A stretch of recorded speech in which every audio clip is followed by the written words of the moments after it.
I know a lot of people won't believe me and think I'm crazy, but this really happened to me last year. I'm an amateur photographer. I really enjoy finding rare, unusual places and photographing natural landscapes. I'm willing to travel many miles for a beautiful shot. Last year, returning from Green Mountain after a long day of shooting under a gray evening sky, I drove through a dark and gloomy landscape. I was driving through a dark, mossy forest along a river and happened to see the shape of a deer flashing between the trees. I was excited and eager to photograph it. It would be a fitting end to the day. After stopping the car, I grabbed my camera bag and headed into the woods, hoping to get lucky. As I walked a bit away from the car, I came across an open clearing with a cemetery. I love places like this. Just 3 rows of graves, from very old to very fresh. I remembered that there was a small Indian reservation about 30 miles away. The signatures on the oldest tombstones bore no birthdays, years, or names. Despite the dusk, I decided to take a few photos of the area and placed my bag on the ground so it wouldn't be in the way. Suddenly, a dark figure emerged from the shadows of the trees. I shuddered in surprise. "Get out of here," he called gruffly. "Don't stick your nose into other people's lives." It was already getting dark, and I didn't want any trouble. I turned around and walked back to the car, afraid that the stranger would follow me. It wasn't until I got to the car that I realized I had left my bag on the ground in the clearing. As much as I hated it, I had to go back to the cemetery one more time. There was no one in the clearing, and it was dead quiet. I grabbed my bag and turned around, but suddenly I felt a hard blow to the back of my head. Something was attacking me. It was a withered hand. There was no one and nothing else, just a disembodied hand. Terror and fear struck me. I remember dry, dirty, leprous fingers touching my face, and then the hand began to choke me. The last thing I remember before I lost consciousness was the terrible odor of rotting flesh coming from the yellow, bony fingers with long nails. I don't remember anything further. I was found a few days later wandering around the neighborhood in a trance-like state. The doctors diagnosed a closed head injury, multiple fractures in the bones of my hands, and soft tissue contusions. No one believes me that I met Oniate, the dry hand of ancient Iroquois legends, on that fateful night. It is a vengeful creature whose origins are unknown.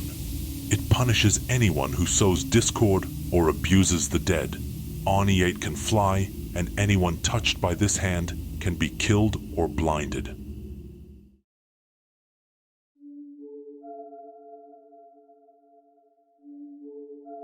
Ah, childhood, a time when there is nothing more beautiful than carefree summer days in the circle of the family. But even in a paradise, dark secrets can lurk, shrouded in gloom and mystery. I remember that summer visiting my grandfather in Maine, and the terrible moment that shattered our serenity. As always, I had been forbidden to walk alone by the river, but I had no interest in prohibitions and warnings. After all, I was a child full of picturesque spontaneity and curiosity, and perhaps I had been seized by fate at that time. My grandfather assured me that in Maine lived a sinister monster of the Wabanach tribe, Aglebemo. A powerful force drew him to the waters of the St. John and Penobscot rivers. He was a huge frog with mysterious pupils that could see into the depths of the human soul. According to the legend, he devoured the water of the rivers, made people thirsty, and in return claimed the lives of young girls, whom he tortured with his glowing spear. Like a curse, this story was intertwined with the disappearance of my little sister. She was small and innocent, such a bright star sparkling in our family galaxy. However, on this horrible day, our picnic by the river turned into a nightmare. The air smelled of oranges, and the hot sun was spilling its joy over us. I was enjoying pizza and playing with butterflies, but my parents' unexpected invitation turned our world upside down. They were calling us back, so I decided to take the shortcut across the river. That's when I saw him, Everything became empty and slow as Aglebemo loomed out of the murky waters. His mysterious eyes looked straight into my soul, as if reading my innermost thoughts. I froze, forgetting even my mother's urging. The dark legends were real, and now I was looking to the monster from my nightmares. He was smiling, but there was no kindness in that smile, just a cold reflection of evil. He stretched his webbed fingers toward me. I could feel his suction cups penetrating my soul, sucking the life force from it. Fear gripped me, and I lost consciousness. When my parents found me, Amelia was missing. We searched for her relentlessly, but to no avail. Rescuers found my sister's name written backwards on the shore, as if from another world, as if the curse of death heralded a terrifying outcome. Perhaps Aglebemo had taken her from us, demanding her sacrifice to replenish his dark forces. This tragedy has become a part of me, leaving a mark on my soul. I now know that the world of our childhood can hide horrors that even in our most nightmarish dreams we could not have imagined. Aglebemo has not left me. He has become the essence of my fear, a terrible mystery that I must unravel.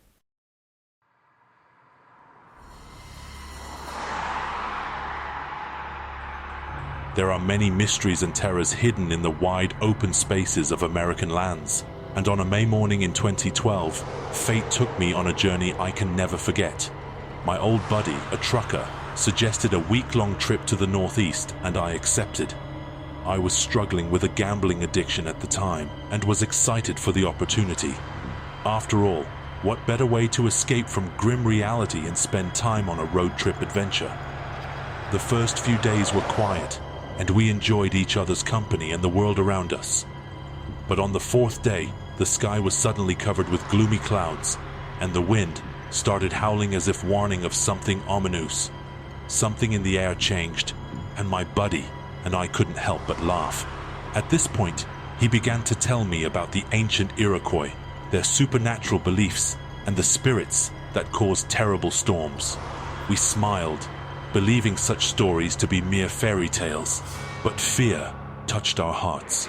We continued along the gloomy forest road, the wind snapping so hard that it seemed as if the trees and roots were screaming in anguish. And suddenly, in the darkness, a horrible sight appeared before us, a head hanging down with red burning eyes, like a nightmare vision come to life. The sight of this head was so terrifying that I could not take my eyes off it.